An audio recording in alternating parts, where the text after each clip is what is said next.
छठ एक ऐसा इकलौता त्योहार है पूरे भारत में जहां पर साक्षात भगवान को अर्घ दिया जाता है।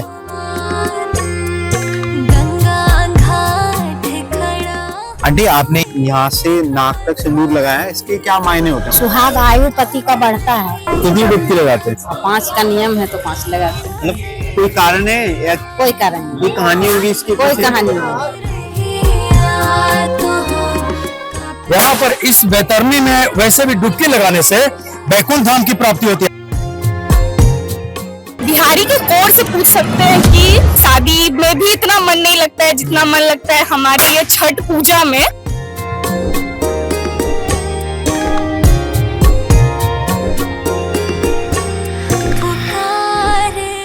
सारे फेस्टिवल से सबसे बेस्ट फेस्टिवल होते हैं। तो यहाँ पे 33 करोड़ देवता का आगमन होता है।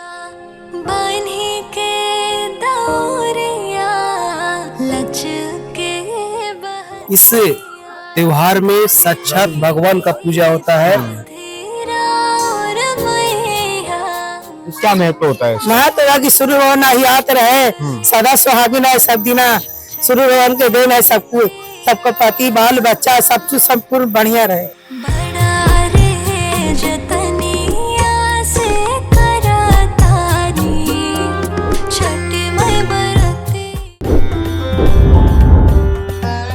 वैसे तो भारत में बहुत सारे त्योहार मनाए जाते हैं और भारत को त्योहारों का देश भी कहा जाता है। जब हम बचपन में स्कूल में पढ़ते थे और कोई भी भारत पे हमें निबंध लिखना होता था तो हम लिखते थे कि भारत त्योहारों का देश है। मगर भारत के अंदर भी एक राज्य है बिहार, जहां पर छठ पर्व मनाया जाता है और बिहार वासियों के लिए ये छठ पर्व हर त्योहार से ऊपर है, हर पर्व से ऊपर है। जब मैं दिल्ली में पढ़ाई करता था तो मेरे कई मित्र थे जो बिहार से थे और अक्सर वो छठ की बात करते थे। आधा बिहार बिहार के बाहर रहता है और वो छठ पर वापसी करता है। अक्सर हम सुनते हैं कि ट्रेनों में जगह नहीं है, ट्रेन से दूसरे राज्यों में रह रहे बिहार के वासी वो अपने देश अपने बिहार वापस लौटना चाहते हैं, अपने परिवार के साथ छठ मनाना चाहते हैं। छठ 4 दिन तक त्योहार चलता है। आज हम जब चुनावी कवरेज के दौरान बिहार में हैं तो हमने सोचा कि क्यों ना छठ को नजदीक से जिया जाए, देखा जाए कि किस तरीके से बिहार वासी छठ मनाते हैं, क्या विशेषताएं हैं, क्या है जो बिहार वासियों को छठ से इतना ज्यादा कनेक्ट करता है। आज हम यहाँ जिस घाट पर मौजूद हैं वहां बहुत सारे लोग छठ पूजा के लिए आए हुए हैं। उनसे बातचीत करेंगे, उनके नजदीक बैठेंगे और इस पूरे प्रोसेस को समझेंगे कि किस तरीके से छठ पर्व मनाया जाता है। आप इस वीडियो के माध्यम से महसूस कर पाएंगे कि छठ बिहार वासियों के लिए क्या है।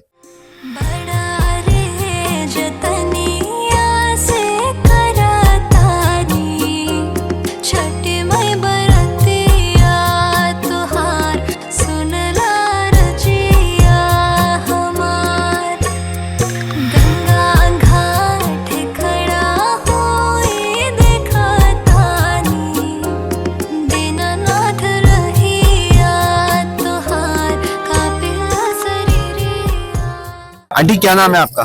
सीमा कुमारी। अभी आप पूजा कर रही हैं छठ की? आज खत्म हो जाएगी छठ। यस। तो अभी क्या क्या हो रहा है यहाँ पे, वो बताइए हमें जरा। अभी ये घाट पूजा होगा, क्या होता है चलेगा। इस पूजा में बहुत बड़ा महत्व है। इस पूजा में ठेकुआ बनता है, लरुआ बनता है। सभी लोग आते हैं, अर्घ देते हैं। अभी जैसे सूर्य को अर्घ देते हैं इसमें सुबह, तो सारे लोग स्नान करते हैं या जो व्रत रखते हैं सिर्फ वो स्नान करते हैं सुबह? सारे लोग घर पे स्नान करते हैं, जो व्रत रखते हैं वो यहाँ स्नान करते हैं। वो यहाँ स्नान करते हैं।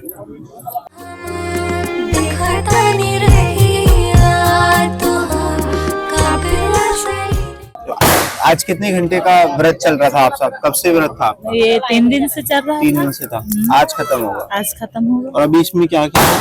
इसमें ठेकुआ है, लरुआ है, फल है, माद है, अर्घ होता है, ऐपन है, हर पूजा का सामग्री है, दिया है, बाती है। तो अभी आप किसकी पूजा कर रहे हैं? अभी ये छठ माँ का पूजा हो रहा है, सूर्य भगवान का हो रहा है।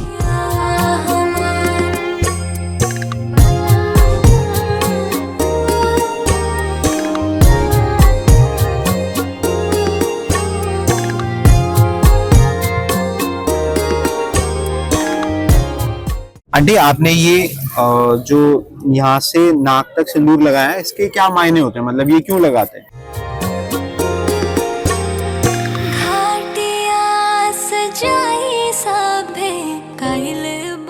भारतीय नारी को ये महत्व है कि नाक पर से सिंदूर लगाने का सुहाग आयु पति का बढ़ता है। अच्छा। पूजा पर्व में हम लोग जो जितना पूजा पर्व करते हैं नाक पर से ही लगाते हैं। तो ज्यादातर लोग यहाँ तक ही लगाते हैं, माथे तक? वो अंदिनवा लगाते हैं है? मतलब अंदिनवा लगाते हैं, और जो पूजा पर्व होता है ना वो नाक पर से ही लगाते हैं। आयु के लिए लगाया जाता है, लंबी आयु के लिए। हाँ। रात भर जो है बाट जारी के दियरिया करे जान दरिया दितानाथ घाटे आके भोरे भोरे देख सब। कितनी डुबकी लगाते हैं? 5 का नियम है तो 5 लगाते हैं। मतलब कोई कारण है या कोई कारण नहीं, कोई कहानी होगी इसकी? कोई कहानी नहीं। 5 लगाते हैं बस? 5 लगाते हैं। आपने 5 लगाई। आपने व्रत रखा था कितने घंटे का? 24 घंटे का। है? 24 घंटे का। 24 घंटे, 2 दिन लगातार। और अब आप आज खुलेगा आपका व्रत? हाँ आज खुलेगा व्रत। आज अर्घ देने के बाद।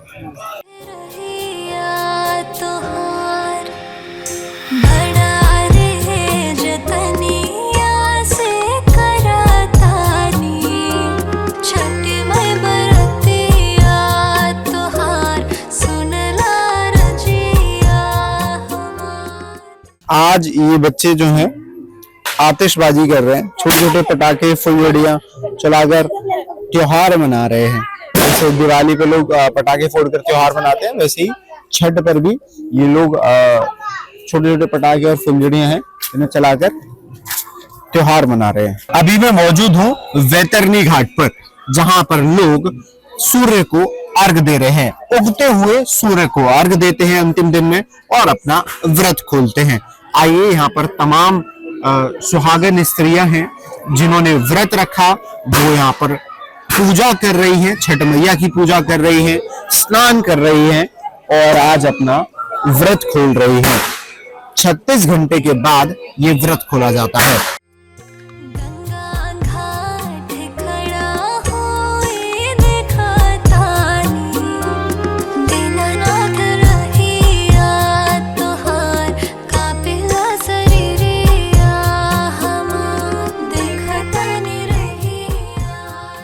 क्या नाम है आपका? हाय दोस्तों, मेरा नाम मनोज कुमार मायावी है और मैं राजगीर का जन्म स्थान मेरा राजगीर है।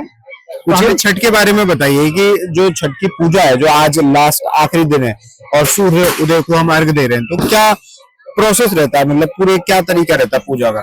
देखिए, राजगीर जो है मठ मंदिरों की आध्यात्मिक नगरी है। 33 करोड़ देवी देवताओं की जगह है और ये वैतरणी घाट है जहाँ पे मलमास मेला में भी पितरों को श्राद्ध कम किया जाता है। यहाँ पर हम लोग जुटे हुए हैं क्योंकि श्रद्धा, स्वच्छता, पवित्रता का, लोक आस्था का महापर्व छठ के बीच में हम लोग हैं। यहाँ पर इस वैतरणी में वैसे भी डुबकी लगाने से बैकुंठ धाम की प्राप्ति होती है और इसी घाट पर आज यहाँ छठ मनाया जा रहा है, सूर्य को अर्घ दिया जा रहा है। और आप लोग को पता ही है, न इसमें कोई पंडित होते हैं और न ही कोई पुजारी होते हैं। स्वयं ही 4 दिवसीय ये जो छठ पूजा है, इसमें 3 दिन का निर्जला व्रत रखती है छठ व्रती माताएं और आज के दिन सुबह में ये लोग पारण कर रही है। इस छठ का महत्व है कि आप अगर इसके इतिहास में जाएंगे तो बहुत कुछ पढ़ने लिखने को है जो यहाँ पर बयान नहीं कर सकते, लेकिन छठ पर्व जो है बिहार का महालोक और महाआस्था का पर्व है। तो अभी आज इनका समापन हो जाएगा, व्रत खोल लेंगे आज ये व्रत खोल। आप जैसा कि आप अगर कैमरा इधर करेंगे तो आप देखेंगे कि छठ का अर्घ देने के बाद पारण जो कर रही है माताएं, वो पारण करके 3 दिन का जो उनका 36 घंटे का जो व्रत था आज वो टूटा। ठीक है, और ये एक ऐसा पर्व है कि पूरे देश भर में या विदेश में भी जो लोग रहते हैं परिवार, वो इस पर्व में यहाँ जुटते हैं। छठ का व्रत 4 दिन तक लगातार चलता है। 25 अक्टूबर को शुरू हुआ था, नहाए खाए के साथ ही शुरू होता है, जिस दिन स्त्रियां नहाने के बाद पवित्र भोजन करती हैं और व्रत की शुरुआत करती हैं। दूसरे दिन खरना मनाया जाता है, जब गुड़ की खीर के साथ रोटी खाई जाती है और व्रत को आगे बढ़ाया जाता है। तीसरे दिन वही सूर्यास्त जब होता है, डूबते हुए सूरज को अर्घ देकर ये व्रत आगे बढ़ता है और चौथे दिन उगते हुए सूरज को अर्घ देकर ये व्रत समाप्त होता है। 36 घंटे का ये निर्जला व्रत होता है जिसमें स्त्रियां अपने परिवार की सुख समृद्धि के लिए ये व्रत रखती हैं। प्रथम दिन नहाए खाए, दूसरे दिन खरना और तीसरे दिन डूबते हुए सूरज को अर्घ देना और चौथे दिन उगते हुए सूरज को अर्घ देना। इस छठ के व्रत में छठी मैया की और सूर्य देव की आराधना की जाती है। क्या नाम है आपका? श्रव्या सिंह।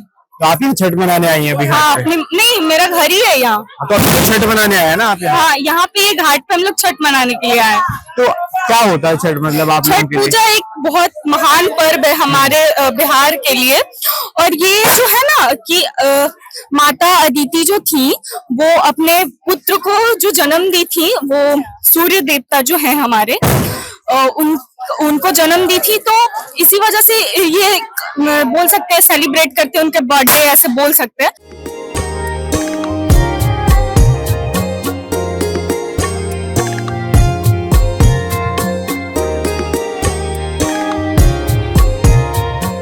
बिहारी के कोर से पूछ सकते हैं कि मतलब क्या है, एक शादी में भी इतना मन नहीं लगता है जितना मन लगता है हमारी ये छठ पूजा में। बहुत ज्यादा आप कभी सेलिब्रेट करना आपको बहुत अच्छा लगेगा।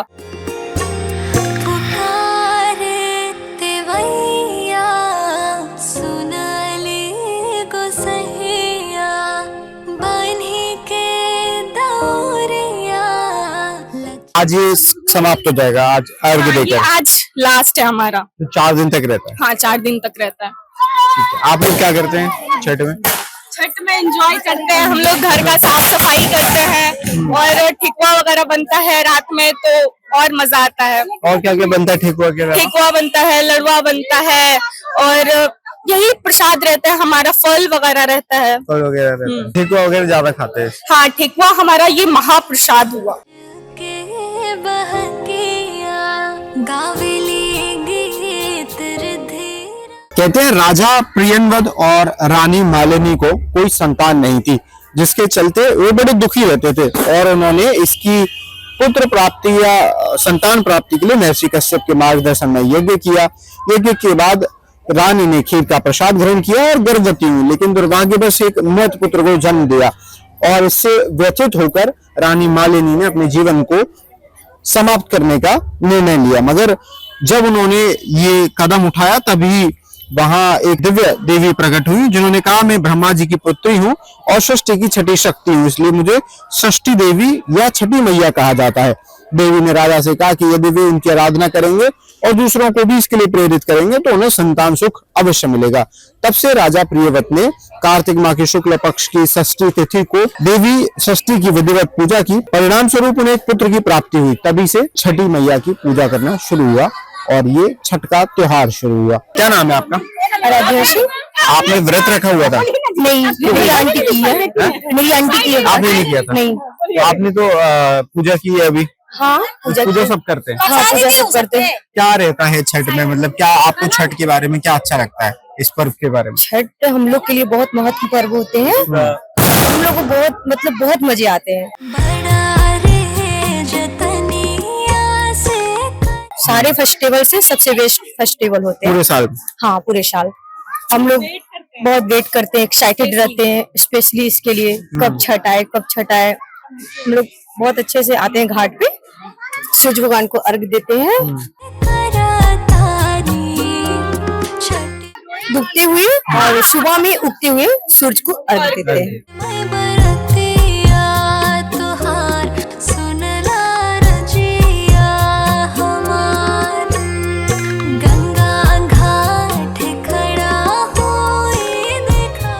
अभी आप छठ मनाने आए हैं? हम हाँ पूर्व पार्षद हैं राजगढ़ परिषद का। और पहले तो मैं आपको धन्यवाद देता हूं कि आज पहली बार 20 वर्ष से मेरा यहाँ छठ का पर्व पड़ रहा है, लेकिन आपका चैनल यहाँ तक पहुँचा है। पहले यहाँ पर हम लोग सूर्य कुंड पर अर्घ देते थे। अच्छा। अखिल भारतीय विद्यार्थी परिषद का अध्यक्ष भी मैं रहा है राजगीर का, तो वहीं हम लोग सजा के देते थे। लेकिन वहां पर यह था कि परवैती ही सिर्फ अंदर में जाके अर्घ देते थे। बाल बच्चा छोटा छोटा वंचित रह जाता था, सिर्फ प्रसाद खाए ले पहुंचता था। लेकिन इस घाट का शुरुआत हम स्टार्ट किए, क्योंकि बैतरनी घाट 33 करोड़ देवताओं में से जुड़ा हुआ एक घाट है। जब यहाँ मलमास मेला लगता है तो यहाँ पे 33 करोड़ देवता का आगमन होता है, जिसमें सभी धाराओं में स्नान करने के बाद जो भी तीर्थयात्री यहाँ पे आते हैं बैतरनी घाट पे, तो यहाँ पर उनका आना बहुत जरूरी रहता है। और यहाँ पे वो गौदान करते हैं, छोटा छोटा पछड़ा का। तो जब हमारे घर में जब छठ होता स्टार्ट हुआ तो कई बार मैंने वहाँ दिया कुंड पे अर्घ, लेकिन देखे कि वहाँ इतना अफरा तफरी रहता है कि छोटा छोटा बच्चा जल अर्पण नहीं कर सकता है। ये सूर्य उपासना का त्योहार है। इसमें क्या है कि छोटा बच्चा भी अगर भगवान सूर्य का जल से अर्पण करता है तो उसका महत्व बढ़ता है। तो मैं यहाँ स्टार्टिंग में 1-2 सूप ही पड़ता था, लेकिन आज देखिए धीरे धीरे इसका विस्तार हो रहा है, क्योंकि पूर्व पार्षद भी रहे हैं। 62 जब हम वार्ड कमिश्नर थे राजगीर नगर परिषद का, तो जिला पदाधिकारी महोदय को भी लिखा, मुख्यमंत्री को भी लिखा, तो टाइल्स सब लगवाने का काम हुआ उस रिजिम में। और प्रशासन, नगर प्रशासन की तरफ से भी यहाँ भी व्यवस्था रहता है, प्रशासन का व्यवस्था रहता है, और नगर परिषद की तरफ से भी यहाँ पे आपका वस्त्र बदलने के लिए महिलाओं के लिए, या यहाँ पे ऑपरेटर भी लोग भी रहते हैं। और ये घाट धीरे धीरे बहुत विस्तार हो रहा है। सफाई की व्यवस्था भी इधर हुआ है नगर परिषद की तरफ से, जो भी है। तो मैं आने वाले जो भी परवर्ती यहाँ पे है, आप लोग को सभी को धन्यवाद देते हैं राजगीर के तीर्थ स्थल पर।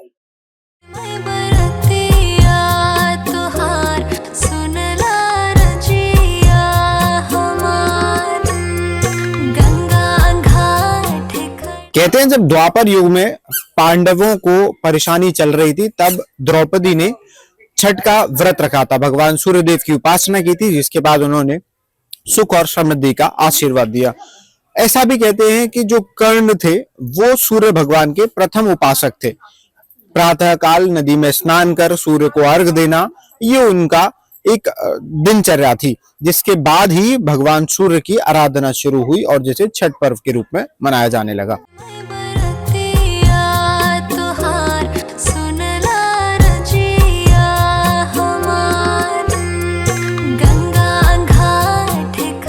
क्या छठ का महत्व क्या है, ये बताएं। छठ का महत्व है कि सूर्य का अर्घ पड़ता है, सूर्य का अर्घ पड़ने से सुबह शाम हम लोग आते हैं। आप लोग व्रत नहीं रखते? महिलाएं रखते हैं, जेंट्स भी रखते हैं। जेंट्स भी रखते हैं। क्या स्पेशल क्या होता है छठ के बारे में आप बताइए। स्पेशल यही होता है कि सनातन धर्म का सबसे महत्वपूर्ण और पावन त्योहार माना जाता है। इसमें उगते हुए सूर्य को हम लोग अर्घ देते, पूजा करते हैं, डूबते हुए भी सूर्य भगवान को पूजा करते, अर्घ देते हैं। ये हमारी विशेषता है कि इस त्योहार में साक्षात भगवान का पूजा होता है और साक्षात सभी मतलब जितने भी सम्मिलित ग्रुप हैं सब मिलके पूजा करते हैं, प्रवृत्ति होते हैं। इसमें साक्ष्य के तौर पे भगवान ही सब माना जाता है। और राजगीर की इस पावन धरती पे मेरा प्रथम बार छठ पूजा का में सम्मिलित हो रहा हूँ और मैं बहुत ही अपने आप को खुशनसीब मानता हूँ कि अपने परिवार के साथ इस पर्व को सेलिब्रेट कर रहा हूँ। छठ एक ऐसा इकलौता त्योहार है पूरे भारत में जहां पर साक्षात भगवान को अर्घ दिया जाता है, जहां पर साक्षात भगवान की पूजा की जाती है। सूर्य भगवान को अर्घ देकर ये त्योहार समापन की ओर बढ़ता है।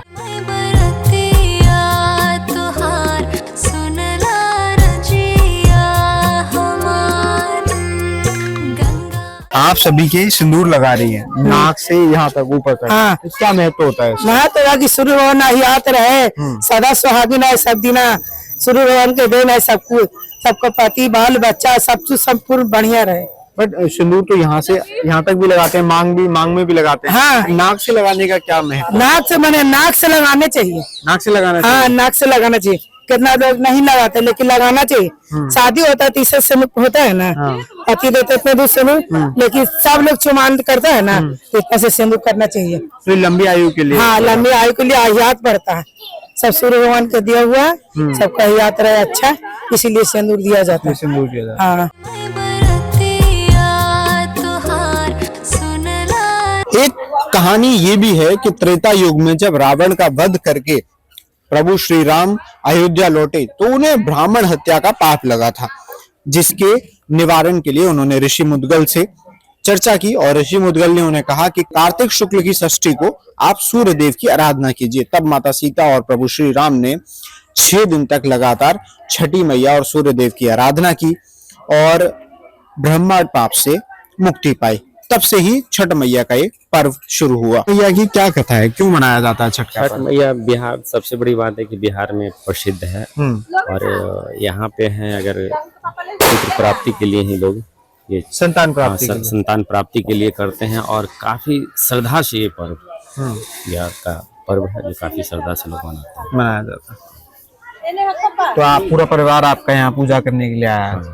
ये बैतरनी नदी है, बहुत प्राचीन नदी है और मतलब 6-7 सालों से ये नदी, ये 6-7 सालों से ही यहाँ पे अर्घ यहाँ पे दिया जा रहा है। तो आप भी व्रत रखते हैं? नहीं, हम तो नहीं रखते हैं। आपकी पत्नी रखती है? नहीं, पत्नी भी नहीं रखती है। तो मेरी माँ पहले करती थी और दीदी है। अच्छा, तो वो ये करती है है। तो हम चले आए। हम कोई भी त्योहार मनाते हैं, भगवान में आस्था दिखाते हैं और पूरी श्रद्धा पूर्वक उस त्योहार को जीते हैं, मगर हम प्राकृतिक त्योहारों से जुड़े हुए हैं। जैसे हम सूर्य देव की आराधना करते हैं, उनको अर्घ देते हैं और नदियों के घाट या तालाबों के घाट पर हम इस पर्व को मनाते हैं। मगर उन नदियों के किनारे जहां हम स्नान करते हैं, जहां हम अर्घ दे रहे हैं, अगर हम उन्हें ही गंदा कर देंगे और इस तरीके से घाट को छोड़कर चले जाएंगे जिस तरीके से अभी ये घाट है, तो मुझे ऐसा लगता है कि ये अपने आप में एक सवाल खड़ा करता है कि हम क्या कर रहे हैं। हम प्रकृति की पूजा कर रहे हैं या प्रकृति को नष्ट कर रहे हैं? हम प्रकृति का मान कर रहे हैं या हम प्रकृति का अपमान कर रहे हैं? हमें सोचने की जरूरत है, क्योंकि जिन घाट को पूजा से पहले साफ सुथरा बनाया जाता है, जिन घाट पर तमाम व्यवस्थाएं की जाती हैं, जिन घाट पर स्वच्छ जल का भराव किया जाता है ताकि जो व्रती स्त्रियां हैं वो आए और स्नान कर सके और लोग आचमन कर सकें, तो मगर जब छठ की पूजा हो गई है तो आप पूरे इस घाट की व्यवस्था देख सकते हैं किस तरीके के लोग यहाँ पर इन सब चीजों को छोड़कर चले गए हैं। अब यहाँ झाड़ू लगेगी या इसकी सफाई होगी या नहीं होगी, और अगर होगी तो क्या गारंटी है कि ये सारा कचरा जो है गंदगी में नहीं, मतलब नदी में नहीं फेंका जाएगा? तो ये तमाम सवाल हैं। हम पढ़े लिखे हैं या पढ़े लिखे होकर गवार की तरह व्यवहार करेंगे? हम प्रकृति का सम्मान करते हैं तो ये घाटों पर ये सब छोड़ के जाकर हम इसका अपमान करेंगे? अगर हम पूजा कर रहे हैं तो जो हम सामान लेके आए हैं उसकी साफ सफाई की जिम्मेदारी भी हमारी है। कब तक चीजें हम सरकार पर छोड़ते रहेंगे? कुछ तो हमें खुद भी करना होगा। ये तमाम सवाल और ये सोच का सवाल है। क्या सिर्फ पूजा करना ही या सिर्फ त्योहार पे नए कपड़े पहनना ही, मिठाइयां खाना ही हमारा ट्रेंड बनकर रह गया है, या वास्तविकता में भी हम त्योहारों को कभी जिएंगे? क्योंकि कोई भी त्योहार ये नहीं कहता कि हम किसी भी घाट को इस तरीके से गंदा छोड़कर चले जाएं। ये थी छठ की रिपोर्ट बिहार से, बिहार के नालंदा जिले से, नालंदा के राजगीर के वैतरणी घाट से। कैमरा पर्सन समीर के साथ मैं गजेंद्र सिंह, नालंदा, बिहार।